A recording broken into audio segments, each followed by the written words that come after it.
Breathe in Space Fade and Frontier includes mature content such as adult language, sexual situations, violence, and substance use. This episode contains reference to near-death experience, implied bombing attempt, unnerving and terrifying experiences, and implied unreality. Additional sensory contact warnings can be found in the show notes. I ain't got no home to go to, ain't got nothing to sell, but my stars will never leave me, even when I'm sold to hell. I was born under a blue sky, and I'll die out in the black. When I'm gone, don't no one mourn me, 'cause my debts will drag me back.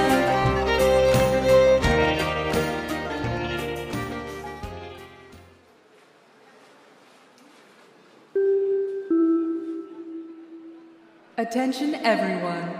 The shuttle to Mars from the Vesperi space stop will be leaving in the next hour. Please have your luggage and personal items on you before you board. I repeat, the shuttle to Mars will be taking off in 1 hour. Well, it's our last night here on Vesperi, friends and foes. But it has been a lot of fun spending time with you all. We need to do this again as soon as possible.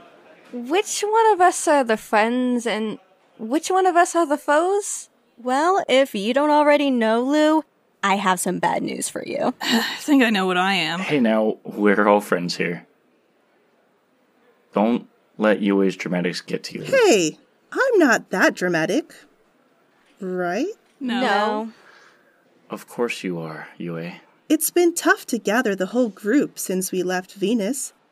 We all live busy lives now as adults. It's nice to be back at the orbital again. It was good to see the neighborhood. Seeing it, I can remember all of the times we dragged the rest of you along with us as we searched for adventure. And Devan always had to guide us back to our houses. Always reliable. I'm sure you still are. Although, I wouldn't mind having visited Caritas. Get closer down to the planet. Not too close, of course. Shame we have to leave again after just 2 weeks. Yeah, you all need to come back to Vesperi more often. I get so lonely here. Like, you need to tell your jobs you need more vacation time. We have a lot of time to kill before the next shuttle arrives and before we have to go our separate ways.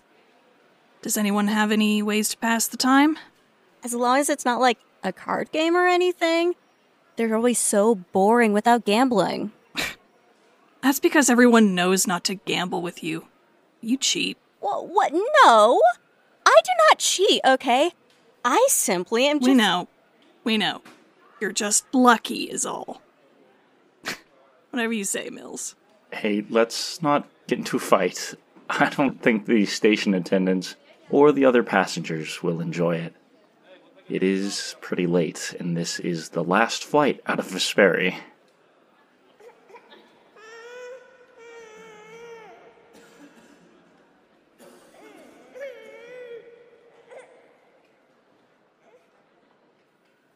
We could tell scary stories. Like we did when we were kids. We're not kids anymore, Luke. No, I think it could be exciting. Scary stories are made for times like these. Hold on, I got one. Have you ever heard of the station at the end of the universe? It is told on planets, ships, and space stations alike, told late at night.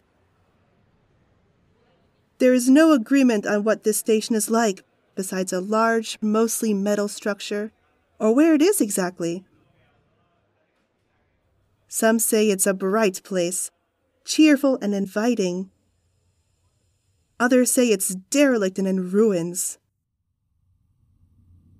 Some claim it's located in a black hole. There are some who claim it's endless, so large and maze-like that you'll never find your way through. Others say it's always there, on the edge of your peripheral vision. Some say it exists outside of our perspective of space and time, which is ridiculous if you ask me. Its appearance changes depending on who you ask about it. You'll always find someone who has seen it. You mean like seen it or seen it. That's black brass. It isn't. It's a real place. I think I've been to the station. Wait, really? Yeah, it's totally a real place. But you can't just, take a ship to it or anything like that. What? But it's not a real place. It's just a scary story meant to scare people. Oh, yeah, you don't always end up there by flying through space. Sometimes you just end up there. Exactly. Almost everyone has a story about when they ended up on the station at the end of the universe. I don't understand. It's completely fake. I mean, What, have you been there too? Okay. You don't have to be rude about it. Devan, have you been there as well? Oh, for the love of it. Are you serious? There's no way you all believe you've been to this place. It's black brass. People have told them since the beginning of time or something. I mean, everyone's had that weird experience. Like, when they take a flyway they've gone down 1,000 times and suddenly it leads somewhere else. Or they hear a voice over the comm on a green line frequency that couldn't exist. Yes, exactly. That is going to the station. Whatever. Don't believe me? If we've all been there, then we should talk about it. We should share our stories. That's how black brass spread, right? Through sharing it. What's the point if it's not even real? Because it's fun. You know what that is, right? Listen, I'll go first, and then you can all decide if you want to share your experiences. And I promise, as your dearest friend, I will not judge you or think you're making it all up. And here I was thinking some of us were your foes. Dearest foes, too. Now, let me talk. Now, this is a story from when I was about 10 years old. I was home in bed, sick from something. Not important. Myllis, my dearest twin, was off having fun with the rest of you, leaving me to entertain myself. Not that I was capable of it. I was pretty much bedridden at the time. I remember that. Myllis tried to convince me you were going to die. You cried so hard at the thought. I felt terrible. I thought I was going to die, if I'm being honest. I was so bored. The fever was really bad that day. I remember feeling weird, like I was floating. And since I had nothing better to do with my sick self, I thought, why not use that? I imagined I was out in space, just floating among the stars. No spacesuit needed. Nothing to hold me back from really experiencing being there. I could travel sunward if I wanted, fly right into the sun. I didn't have a great grasp of what being out in space without any protection could do to a person, but that didn't matter.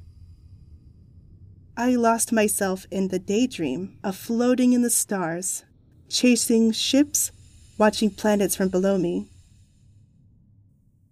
That's when things changed, like something took control of my imagination. Took control? Took control. I was floating in space, and then suddenly it was like there was this building in front of me. A station of some kind, but it didn't look like any space station I've ever seen. It didn't feel like one.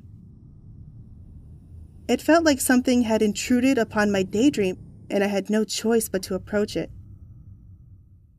I entered the station through some doors. Like a door in a fucking house. There was nothing inside. No, that's not right.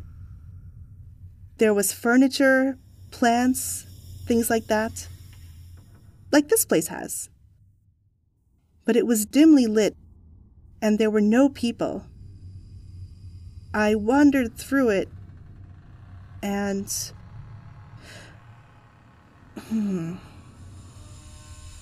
You don't have to keep going if it's too much. No, No, I'm almost done. It felt like something was following me. The same thing that brought me in there. I remember wandering deep, and I thought something was right behind me. I turned around as if to confront it, or my demise, and suddenly Myllis was jumping on my bed to check on me. I was back here. It felt so real. Like I had actually gone there. But I had convinced myself it was just my fever giving me a really messed up dream. So that's my story. Who's next? Yue. Don't, Dev. Let's just keep going. Well, as Yue's twin, I might as well go next. Mine is pretty different.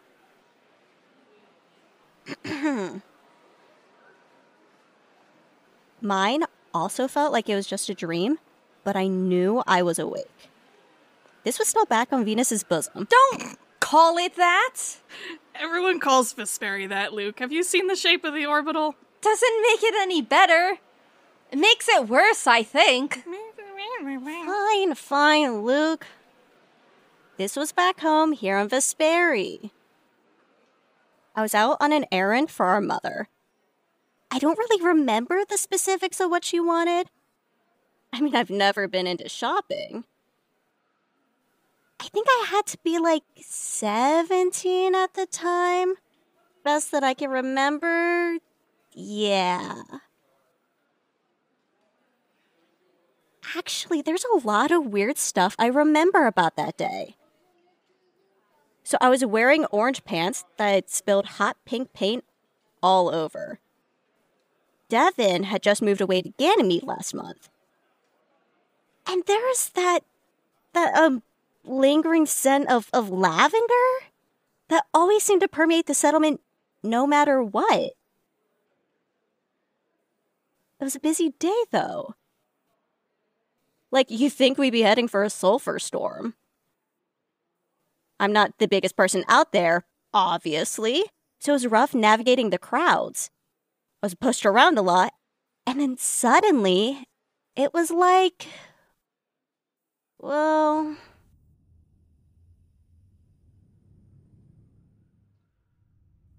Go on. It was like I was somewhere else. There were people still all around me, like crowds and everything. And I'm not familiar with everyone, and certainly wasn't then. But it didn't seem like the same crowds. Didn't feel like the same places. Like the halls and the rooms. It was blindingly white and a little unnerving, if I'm honest. People were talking. I couldn't really understand any of it. But, I kept going, knowing I need to complete my errands. But as I continued, I couldn't find any of the local stores. I couldn't find anywhere that was familiar. I mean, until, Until what? So, until I was face to face with some woman. I can't really remember her face or anything. But she grabbed me by the arm. Hard, like real hard. I thought she was drunk on Polar or something. Her breath did smell like it. She said, "You're not supposed to be here," or something like that, and suddenly I was back in the earlier crowds near the grocery store. I thought maybe I went to the wrong place on the orbital. Took a wrong turn somewhere, somehow. I was never quite sure. And when I heard about the black brass of the station at the end of the universe, that just felt right. I had been to the station. Why did you never tell me this? Why did you never tell me about your experience? Look, we both brushed it off you. Don't think too hard about it. Fine, but if you get kidnapped or something, don't come crying to me. I think as the person that came up in Myllis' story, maybe I should be the next to go. Actually, my journey to Ganymede is when it happened. I thought you said that the journey was safe. Boring, even. Has no one told anyone else about their experience before?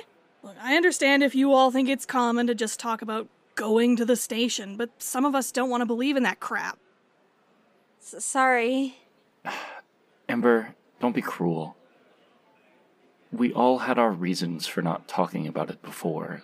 Let me just tell mine, and then you two can do yours. We've been away from each other for 3 years. A lot can happen in a short time. Fine, just get it over with. I always thought you were the sensible one. Maybe I was wrong. Maybe.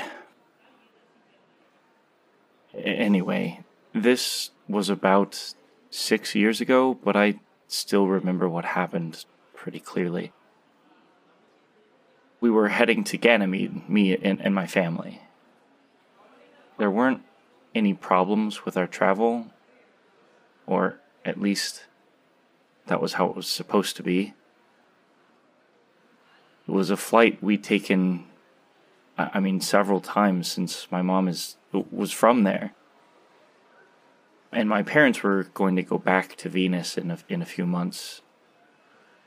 I was going to stay this time. I had an uncle there who was going to help me with starting my new life. But I guess none of that is really important to the story. It's what happened on the trip there that matters. It had only been a day or so, relatively, since we left Venus. Nothing seemed amiss. But then the power went out. Our green line comm wasn't working. Nothing was working. I don't know if you've ever been aboard a ship that went just dead like that. You know more than fear. We all thought we were gonna die out there. Who knew when we'd be found?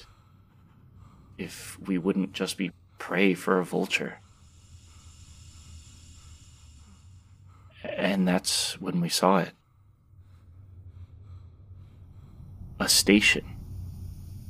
Just floating out there in space. I got a creepy feeling off of it, but my parents were relieved. It didn't matter that it shouldn't have been there, that we'd never seen it there before. It wasn't attached to anything, but it did mean that we could repair our ship. I guess you really are all keeping secrets, huh? You almost died, Devan? This is... I'm glad you're safe, but... how did you manage to survive if... Let me keep going. We would have tried to contact the station, but there wasn't a way to. Our relief became fear again when my folks realized we couldn't contact it or fly to it. So, unless they spotted us back,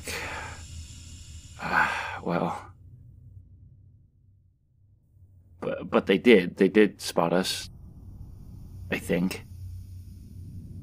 Or at least something pulled our ship to the station. I remember hearing a voice on our comm, which shouldn't have been possible. The voice made my head hurt. And then I don't remember much about what the station was like. It was dark, kind of creepy, unsettling. I remember waiting in an area for too long, but also not long at all. There were other people there. Some of them looked pretty messed up. It almost felt like I was sleeping. And then suddenly it was like I woke up and we were back on the ship and leaving. My parents never talked about it again, and I never pressed them on it. I just wanted to forget that place, even if it did, I guess, save our lives.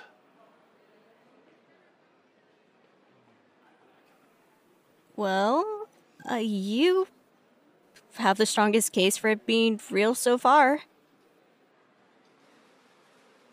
Unless you hallucinated it in your terror. You don't really seem like the type to lie about these things. Actually, I don't know if lying is even something you're capable of, Dev. You've always been the best of the five of us. Or is you suffocated and passed out? And had some kind of bizarre nightmare? But if it wasn't real, then how did Devan and his parents survive?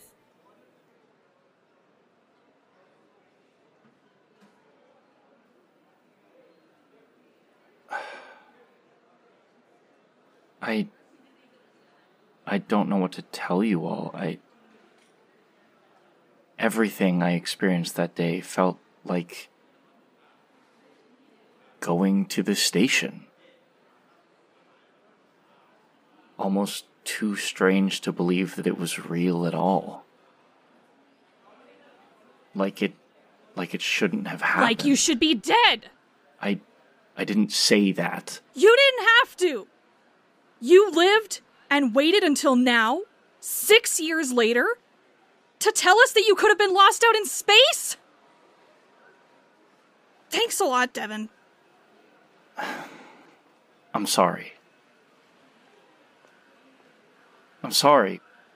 When we survived and just kept going, I thought it would only upset you all.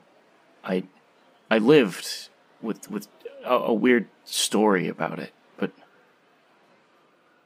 maybe you're right. Maybe it was wrong of me to keep it from everyone. We all kept it a secret. Don't be so hard on yourself, Dev. Okay, Luke. Hi, it's your turn. What happened to you?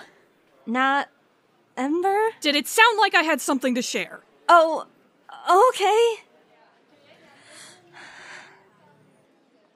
I was pretty young when it happened. I think maybe 5? We were traveling from Vesperi to one of the Venus settlements on the planet. Cloud 87, I think. My dad had an important business over there. I don't think he really wanted me to come with him, his 5-year-old son, but I didn't think he wanted to just leave me either. For 5 years old, traveling between settlements is pretty boring. I had a book to read, something about ancient art practices. More advanced than I really understood, but my dad had high hopes and the pictures were pretty. It was 10 minutes before I was asleep. Another dream, then. It didn't feel like a dream. I was on the shuttle. My dad was talking to someone on a comm. There was this girl across from me. seemed about my age, but she was strange. She didn't look unusual, but she was alone. And that was weird. Humming something to herself, she grabbed my wrist suddenly and said, "They were waiting for us." I didn't understand. Who were they? Where were we going? My dad was gonna be so mad if I just ran off. Where could we even go when we were between an orbital and a settlement? But I couldn't stop her. Why? You couldn't fight back? Look at me! She was stronger than a child should be. That wasn't the strangest thing. The shuttle stopped suddenly, and then the door opened. I tried to call out to my dad, but she dragged me onto a platform. One that shouldn't have been there. She pulled us down dim hallways and then into a control room? It had a lot of machines. And a large screen. It showed different places in the settlement, but nothing looked familiar. She walked up to this button and then turned to me, saying, "Wanna blow it up?" I heard voices from outside the room, and I was so scared I just took my chance and ran off. I thought I was just going to get lost, but then I was back on the shuttle, sobbing in fear, claiming some girl was gonna blow up Cerise. My dad said it was just a nightmare, but I could still feel how much my wrist hurt from her pulling me. I don't know. That's terrifying. Got an excuse why you didn't tell us? I thought it was a nightmare, and it terrified me. I didn't want to relive it, and then it just never felt right to bring it up. I thought I could just forget it. You're safe, Luke. Nothing happened. Nothing exploded. I can't imagine carrying that for 14 years. I know I'm the dramatic one, but Dev, yours is so much worse to keep from the rest of us. You could have died. I know. It's just, it felt like it was my job to take care of you all. I just thought it was the right thing. Yeah, Devan? You were wrong. What about you, Ember? You're the only one who hasn't said anything about their experience. That's because I don't have one to share. I thought you said something strange happened to you earlier. Or, you told me earlier. No, that's... Well, it's kind of... Oh, come on! Spit it out, Em. Someone... Fine. Someone handed me, like, a business card. Fucking business card. And they said they'd be expecting me there, but the location doesn't make any sense. Like, nothing's there. I checked. It's fine. It's fine, though. It's fine, because it's just a joke. Some asshole pulling a prank to freak me out. It's not true. I'm not going to some fake, made-up station used to haunt nightmares. All of your experiences can be explained. If you think about it, it's not real. But what if it is? Then I'll be the only one next time with a story to tell. The shuttle has arrived. Please board as quickly as possible.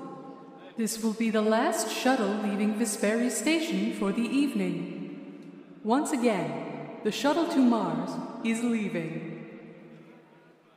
Well, friends and foes, it looks like our time together is over. It has been fun getting to spend time together, the 5 of us. Maybe we'll all have more scary stories to share next time? Who knows? We all have a friend now who's been to the station. Please don't say that. I never want to think about it again. I'm sure it'll be fine. No matter if it's real or not, we all survived our encounters. I mean, most people do. I'd imagine that's why people talk about it all the time. Why else would there be a word for what happened to us?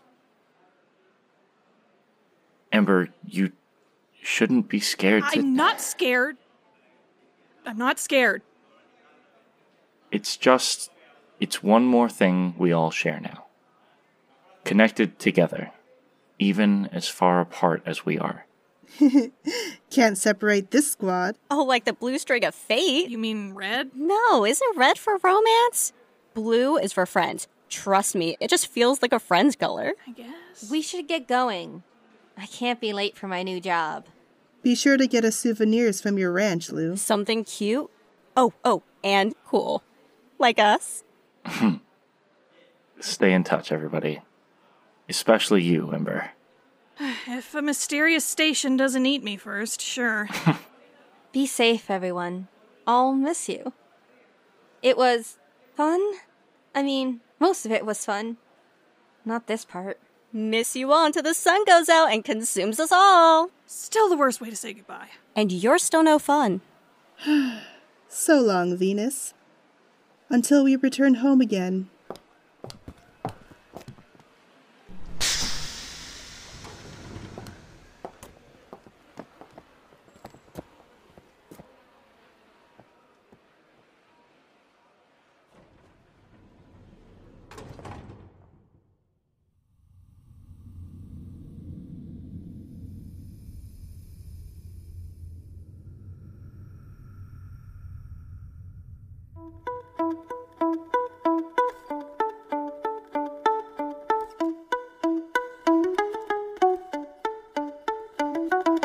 Thank you for joining us for this episode of Breathe in Space, Fade and Frontier. This episode, Station at the End of the Universe, was written and directed by Charlie Neal and edited by Cale Brown. Yue Tanaka was voiced by Ayumi Shinozaki. Luke Kingsley was voiced by Charlie Neal. Myllis Tanaka was voiced by Paige Koch. Ember Smauk was voiced by Eryn Cerise Dearden. Devan Heights was voiced by Quill Turner. With additional voice work by Cale Brown. Our theme, Blues for the Black, was composed by Michael Freitag with vocals by Jeremiah and lyrics by Scott Paladin. You can find links to learn more about our cast and crew in the show notes and more information about our show at our website, breatheinspace.lawofnames.com. Breathe in Space, Fade and Frontier is a Law of Names production.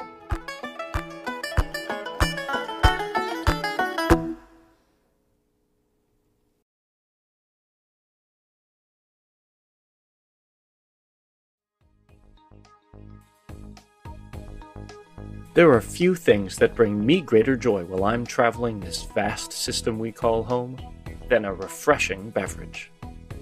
And that's why I reach for Nebula Cola.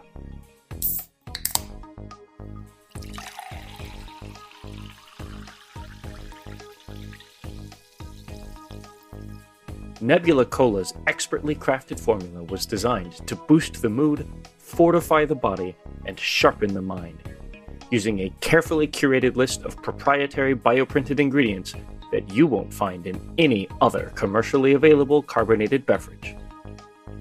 All those benefits, and it still has a crisp, tangy cola taste that satisfies any thirst. Nebula Cola is the #1 soft drink in the system, with flavors like Nebula Cola Classic, Nebula Cola Sunspot, Nebula Cola Void, and Nebula Cola Stardust. There's something for everyone. And now, try the new Nebula Cola Black. The same great Nebula Cola taste with a caffeine kick of coffee for those long hauls across the system. Nebula Cola, for astronomical thirst.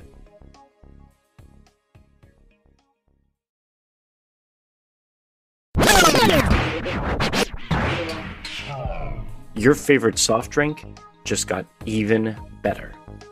Nebula Cola is now a proud member of the Yukon family of fine products. No more trips to the store, no more Waystation Mart runs.